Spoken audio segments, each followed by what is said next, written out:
Welcome to my channel. मेरा नाम है मृदुला और आज का हमारा टॉपिक है ऑस्टियोपोरोसिस। तो चलिए वीडियो स्टार्ट करते हैं। ऑस्टियोपोरोसिस जो है वो एक आपका सिस्टमिक स्केलेटन डिसीज़ होता है जिसमें जो बोन मास होता है वो लो हो जाता है और साथ ही आपका जो आर्किटेक्चर है स्केलेटन सिस्टम का बॉडी के अंदर वो धीरे धीरे डेट्रियोट होने लगता है बोन टिश्यू से, और जिसकी वजह से बोन जो है काफ़ी फ्रेगाइल हो जाते हैं, मतलब काफ़ी वीक हो जाते हैं। और अगर किसी तरह का भी चोट वोट लग जाए तो वो ईजिली फ्रैक्चर हो जाते हैं। ये मोस्टली आपको एल्डरली पीपल्स में होता है और या तो फिर जो मेनोपॉजल यानी कि जिन वुमेंस में जिनकी एज आपकी 50 से अबव हो जाती है और उनके पीरियड्स जो है वो रुक जाते हैं, उन लेडीज़ में ये चांसेस ज़्यादा हो जाता है क्योंकि उनके बोन मास जो है वो रिड्यूस होने लगते हैं। ये जो कंडीशन है वो आपको जो है वो एसिम्प्टोमेटिक हो सकती है, मतलब इसमें किसी तरह के सिम्टम्स दिखाई नहीं देंगे और ये सिर्फ आपको बैक पेन कॉज करेगा। इस तरह से ये डिसीज़ आपको सिम्टम्स शो करता है। लेकिन अगर ये कंडीशन प्रोलॉन्ग्ड होती है तो आपको ये फ्रैक्चर से एसोसिएटेड हो जाती है क्योंकि बोन मास रिड्यूस हो गया है। जो स्केलेटन सिस्टम की आपकी बॉडी के अंदर आर्किटेक्चर है वो धीरे धीरे रिड्यूस हो रही है, तो जिसकी वजह से बोन्स जो है वो काफ़ी आपको फ्रैक्चर के लिए प्रॉन हो जाते हैं। और ख़ास करके डिस्टल रेडियस, फेमोरल नेक और वर्टिबल बॉडीज जो होती है वो आपकी इजीली फ्रैक्चर हो जाती है। जैसे देखिए ये आपका स्केलेटन सिस्टम में आपके बोन्स जो हैं वो कुछ इस तरह के होते हैं। लेकिन जब कोई भी पर्सन ऑस्टियोपोरोसिस से सफ़र कर रहा हो तो देखिए यहाँ पे इस तरह से बोन का स्ट्रक्चर बॉडी के अंदर होता है, यानी कि जो बोन्स का डेंसिटी है, कॉम्पैक्टनेस है, वो आपकी रिड्यूस हो जाती है। अब हम बात करेंगे पैथोजेनेसिस की।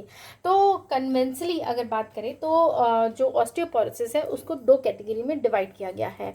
फर्स्ट है प्राइमरी ऑस्टियोपोरोसिस और दूसरा है सेकेंडरी ऑस्टियोपोरोसिस। तो सबसे पहले प्राइमरी ऑस्टियोपोरोसिस को देखते हैं। प्राइमरी ऑस्टियोपोरोसिस जो है वो मेनली आपको ऑस्टोपीनिया की वजह से होती है, मतलब मेन कॉज जो है वो आपको ऑस्टिपीनिया है। ऑस्टिपीनिया एक ऐसा कंडीशन है जिसमें कि बोन मास जो है वो रिड्यूस होने लगती है बिना किसी डिसीज़ या फिर मेडिकेशन के। ठीक है, मतलब किसी तरह का पेशेंट को ना कोई मेडिकेशन दिया जा रहा हो, ना उस पर्सन किसी बीमारी से सफ़र कर रहा हो, लेकिन तब भी उसकी जो बोन मास है वो धीरे धीरे रिड्यूस होने लगती है।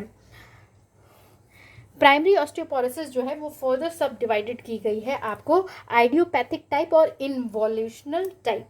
आइडियोपैथिक इन सेंस, आइडियोपैथी का क्या मतलब होता है? Unknown cause. तो ये मेनली आपको यंग और जुवेनाइल्स यानी कि जो बच्चे डेवलप हो रहे होते हैं धीरे धीरे उनमें पाई जाती है और ये बहुत ही लेस फ्रीक्वेंट होता है और इसका कॉज भी नहीं नोन होता है।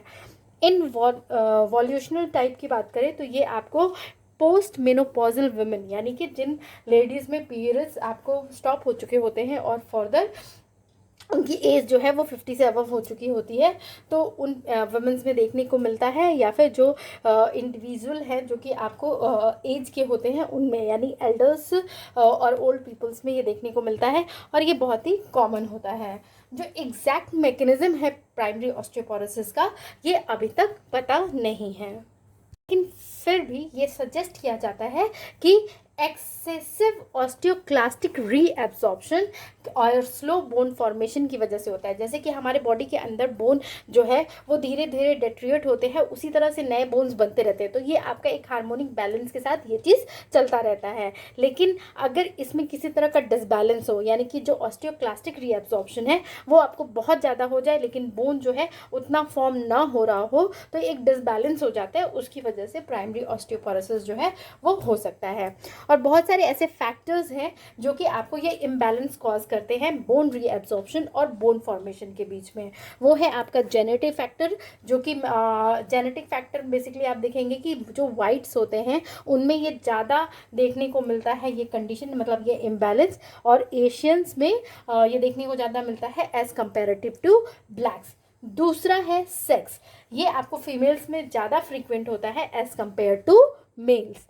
जो भी पर्सन जिनमें फिजिकल एक्टिविटी कम हो, खास करके जैसे ओल्ड एजेस में पर्सन जो है वो उनकी स्टेमिना जो है वो रिड्यूस होने लगती है, तो उनकी मूवमेंट यानी फिजिकल एक्टिविटी रिड्यूस होती है, तो ऐसे केसेस में आपको ये डिसबैलेंस हो जाता है।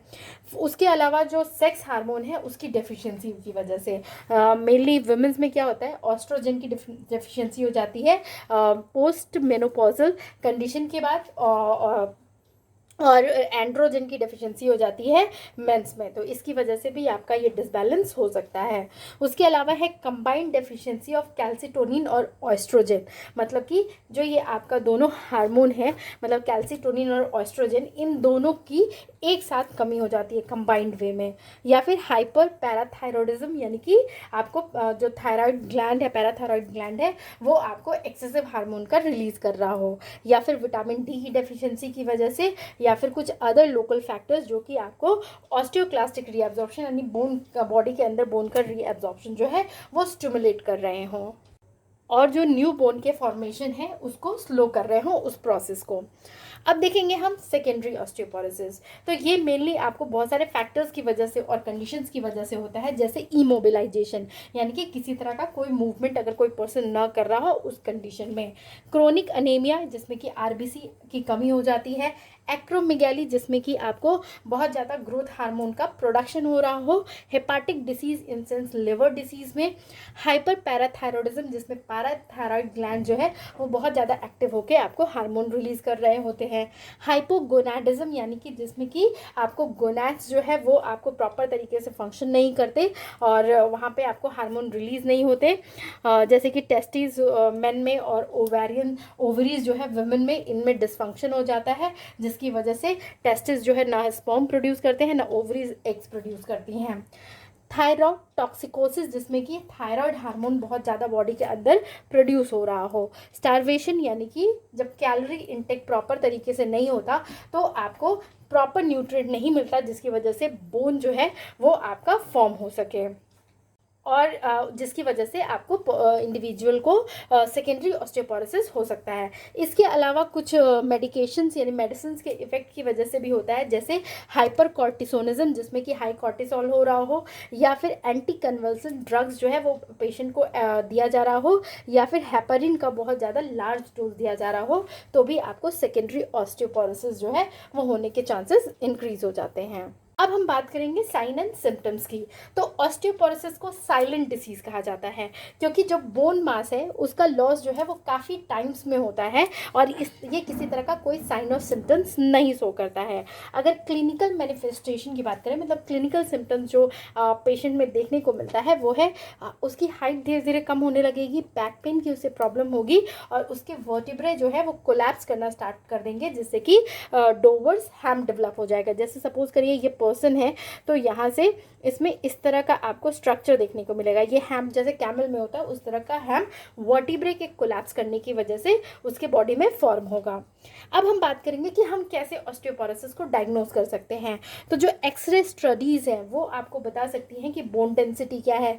रेडियोग्राफिक टेस्ट कर सकते हैं, जिसमें कि बोन मास डिटरमाइन कर सकते हैं। अल्ट्रासोनोग्राफी, जो कि हेल्प करती है आपको बोन डेंसिटी पता करने में। या फिर डुअल एनर्जी एक्सरे एब्जॉर्प्टिमेट्री यानी डेक्सा से हम मेज़र कर सकते हैं कि बोन मिनरल डेंसिटी क्या है। और ये जो आपकी बॉडी की जो एक स्टैंडर्ड एक नॉर्मल वैल्यू होती है बोन की according to your height and weight, तो अगर वो आपको उससे डिक्रीज़ हो चुका है तो उस पेशेंट्स में ऑस्टियोपोरोसिस डिटेक्ट किया जा सकता है। तो अब है कैसे हम ऑस्टियोपोरोसिस को प्रिवेंट कर सकते हैं। तो उसके लिए बच्चों को जो है वो कैल्शियम रिच डाइट हमेशा देना चाहिए, और जो एडल्ट है उनको भी लेना चाहिए, जिससे कि ऑस्टियोपोरोसिस की कंडीशन ना आए। पर्सन को स्मोकिंग नहीं करना चाहिए, रेगुलर एक्सरसाइज करना चाहिए, क्योंकि मूवमेंट नहीं होने की वजह से भी आपको बोन डेंसिटी रिड्यूस होती है। अल्कोहल कैफीन इंटेक जो है उसको अवॉइड करना चाहिए। साथ में जो वुमेन जिनकी लो बॉडी वेट है उनको अप्रोप्रिएट इवैल्यूएशन होते रहना चाहिए उनका, और उनका डाइटरी काउंसलिंग होना चाहिए उनको, मतलब कि क्या खाना चाहिए जिससे कि उनका बॉडी वेट जो है वो इंक्रीज़ हो। तो ये था अबाउट आपका ऑस्टियोपोरोसिस। अगर आपको मेरा ये वीडियो पसंद आए तो प्लीज़ इसे लाइक शेयर और कमेंट करें। Thank you for watching.